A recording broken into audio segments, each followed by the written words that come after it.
Nandito tayo ngayon sa bayan ng Angat. This is part of town of Angat, Barangay Encanto ito. Sakop pa pala to ng Barangay Encanto itong location na to. Pupunta tayo sa pabahay ng NHA kung saan doon kami ma-relocate kasi di naman po tayo mayaman. Tayo po ay nakatayo sa lupa ng gobyerno for the last 36 years. Ganun na katagal. So kailangan na ng gobyerno yung lupa. At meron silang project. Isa pa ay nasa danger zone kami. So hindi naman kami, ako personally ay hindi naman ako nag-refuse kasi talaga namang danger zone yung aming lugar. Pupuntahan ko yung yung pabahay project ng NHA na di umano ay aming paglilipatan. So mas maganda yung makita kong personal kung ano yung itsura. So bilang kasi isang informal settlers kagaya namin ay meron naman kaming karapatan sa mga bagay-bagay na proseso, yung due process of eviction or relocation ng mga informal settlers. Baka kasi pagpunta namin dun wala malang tubig, walang kuryente, paano kami mabubuhay ng normal dun? Di inalis mo kami sa danger zone, nilipat mo kami sa mas danger zone. Lalabas ganon.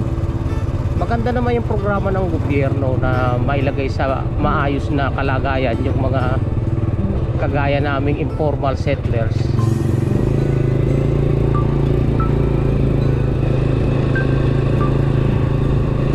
Kaya ngayon pupuntahan ko para makita.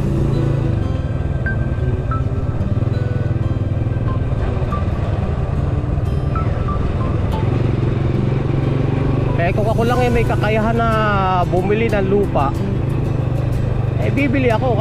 Alam problema, wala talagang pera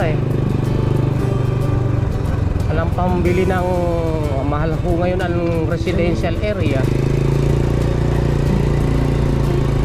residential lot. Kaya kami nagtitiis dun sa, actually occupant kami sa lupa na yon ng matagal na, maliliit pa kami. So dumating ang panahon yun niya, maulit ko, kailangan na ng gobyerno. Hindi kami nakapaghanda na mag-ipon para makabili na sariling lupa.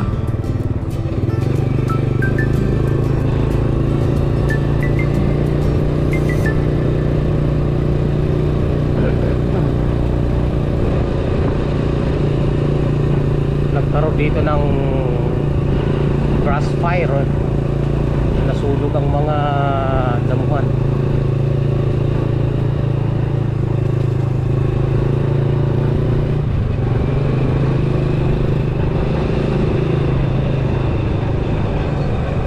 At itong location ng pabahay na to, nandito to sa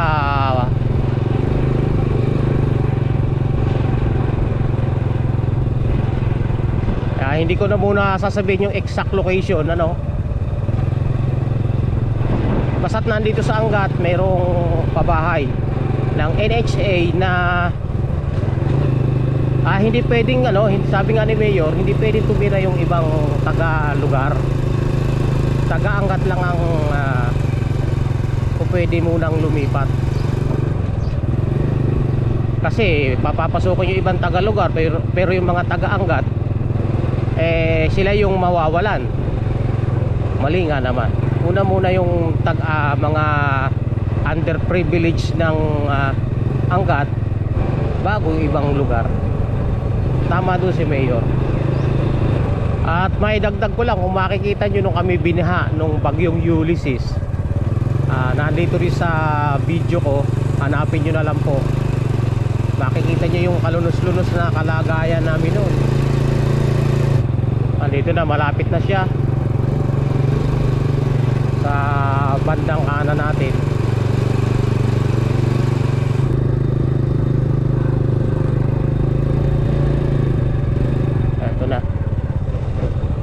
Ito na siguro yon. Papasok na lang tayo. Wala namang ano eh.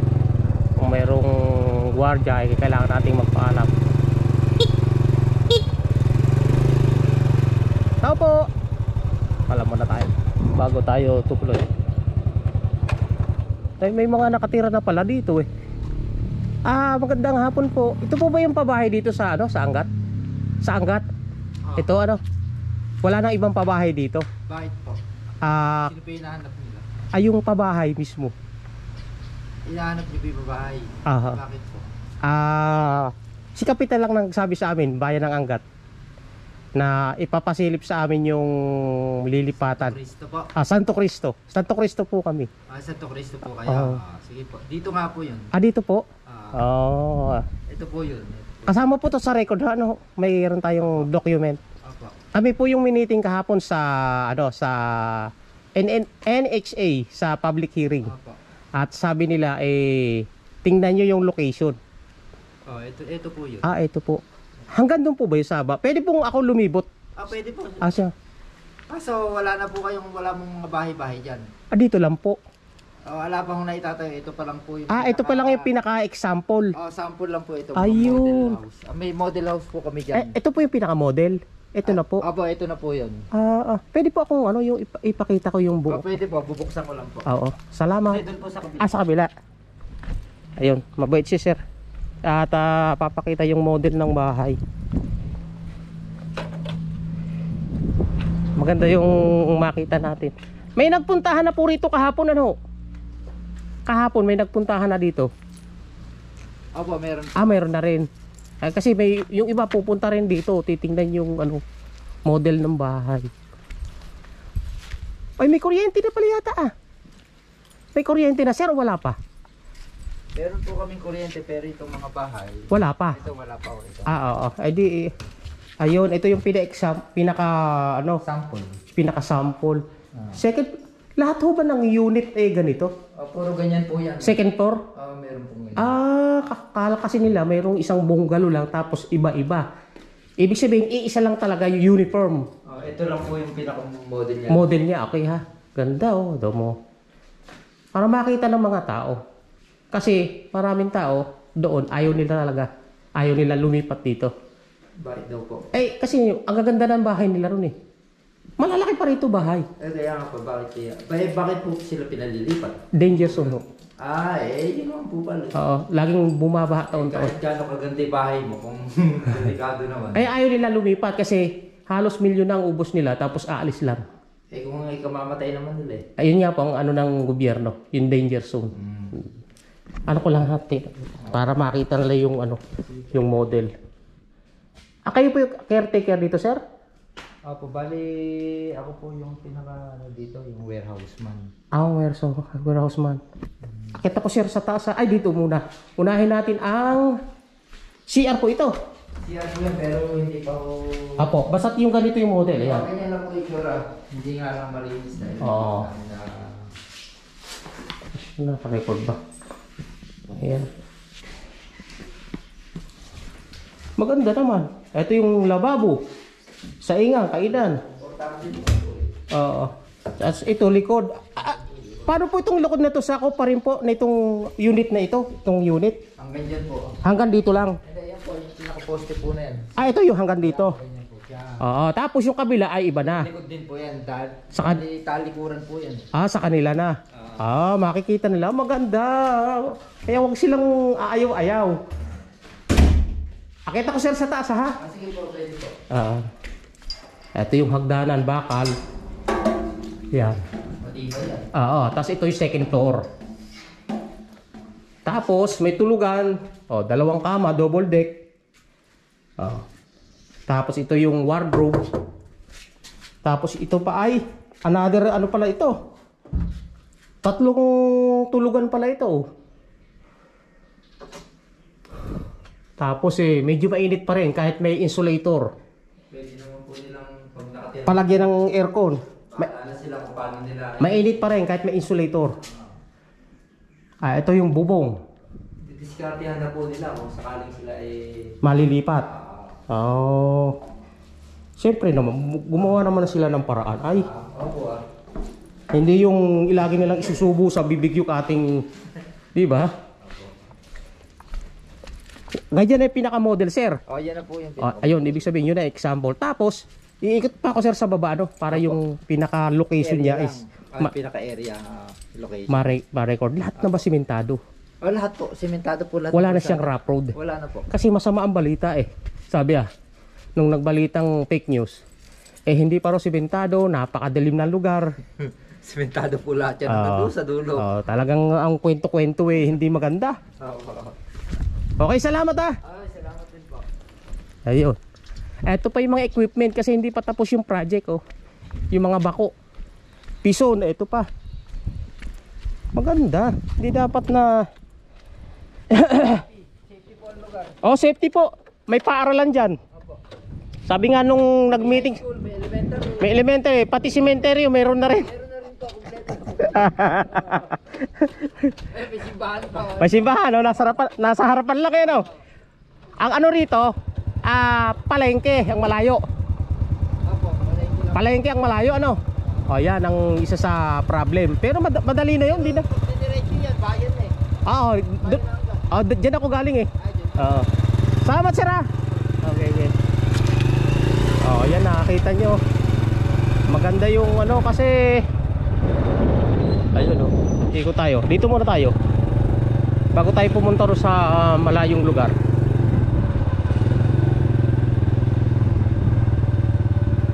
Ito yung mga example. Ito tatayuan pa.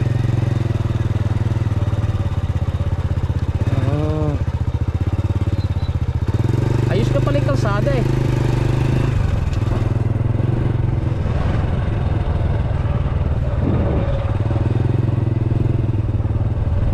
Ito.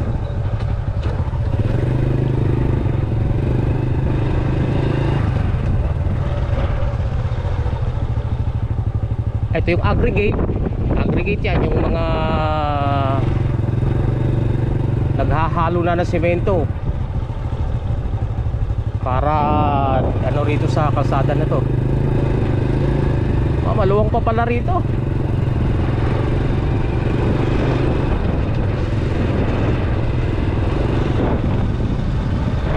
Ano tong kabila na ito? Meron katabing, hindi natin alam kung anong katabing na ito yung establishment na yun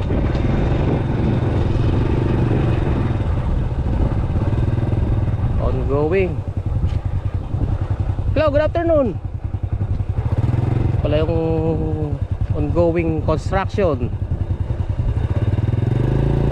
Sir, pwede magtanong, ano yung katabing establishment nitong pabahay na ito? Yung malaking building niya? Ayan, poultry. Ay, poultry. So, ongoing pa hanggang ngayon yung mga manukan? May mga manok yan. Paano yan? Yan ang isa sa pagiging problem. Manukan, tapos residential, may mga bata, malalanghap yung baho at saka yung langaw. Mabaho at malangaw ho ba rito pagka yung talagang Pag harbisa ng manok, malangaw talaga. malangaw, yan ang isa sa magiging problem dito. Pero yan ang magiging problema ng mga lilipat. Kasi ito propose lilipatan Ay, salamat sir Ay, sasarbihin ko lang yung lugar.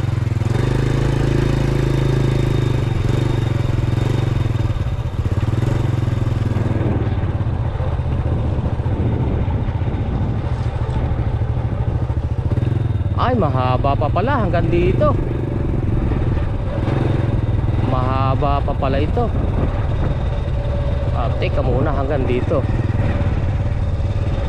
Tanong ko saan kami ibabato o saan kami ilalagay. Model house nga ayon. Ay baka pag ginawa dito sa kaloob-looban ilagay, wala problema. Basta ayun. may manukan pa.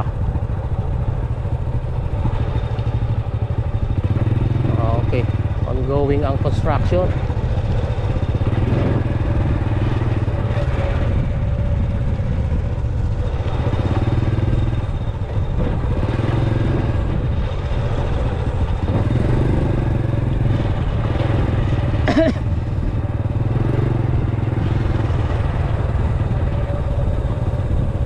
Dito ipang medyo naaamoy ko yung tae ng ano tae ng manok Ayan amoy manok. Kasi manukan yan Sabi nga ni sir, amoy hindi naman mabaho pero amoy manok siya.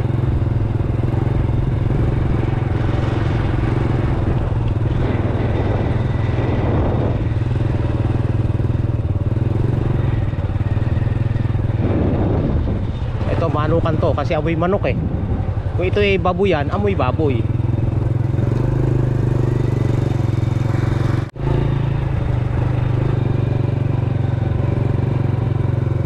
Maluwang pala to, maluwang.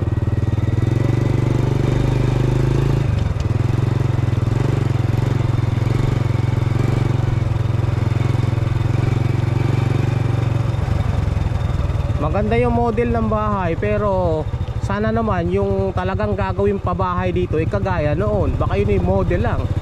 Alam mo naman kasi hindi natin maalis sa ating isip yung yung mga bagay-bagay na possible mangyari sa hinaharap Maganda ang model pero talagang sa aktual na pabahay na hindi ganun kaganda. Hindi ganun katibay. Alam mo naman mga Pilipinas, diba? Alam naman natin ang sistema dito. Substandard na, sinubstandard pa.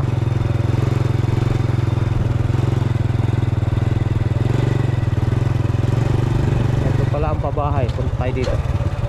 Pabahay na wala pang bahay.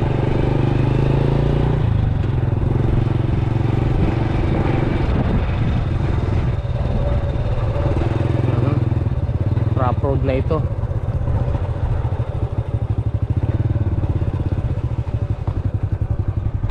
Paklawang na lupa.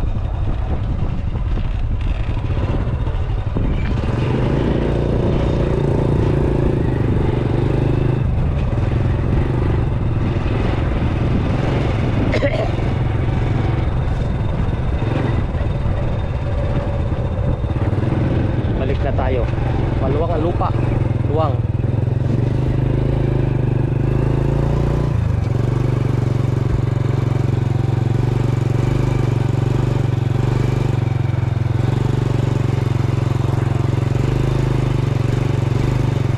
Problema lang dito guys yung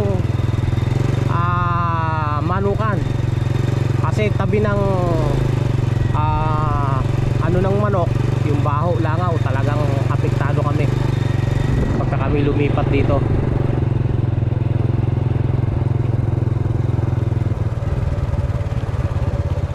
Thank you sir.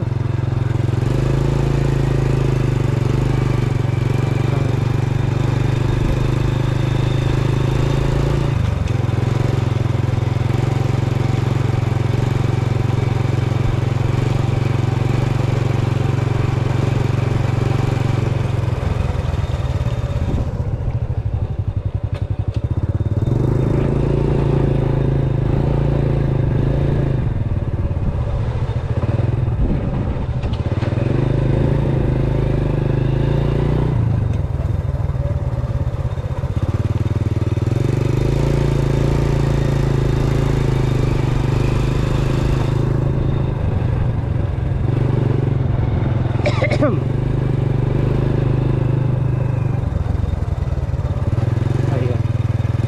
Ito na ang exit. Hindi na tayo dumaan sa main entrance. Balik tayo dito.